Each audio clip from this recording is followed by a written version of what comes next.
দুশ্চরিত্র ডিম ঝোলে ছেড়ে দিচ্ছি।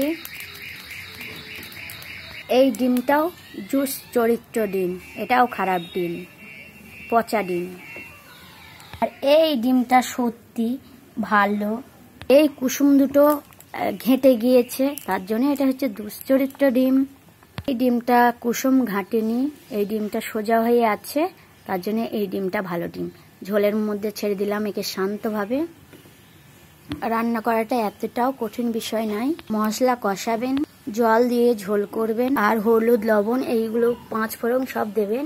পরিমাণ মতো উনুনে রান্না করবেন। উনুনে রান্না করা খুবই টেস্টি খাবার। হলুদ আর লবণটা পরিমাণ মতো দেবেন, লঙ্কার গুঁড়োটা পরিমাণ মতো দেবেন। আজকে আমি সিলাই মশলা করলাম। উনুনে রান্না করলে কালি হাঁড়ি আপনাদের সবাইকে মাজতে হবে। আমার ক্যামেরাম্যান কেউ নেই, তার জন্য আপনাদের দেখাচ্ছি।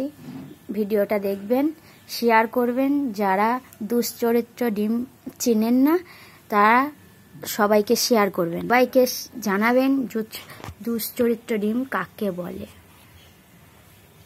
ভিডিওটা আর বড় করব না।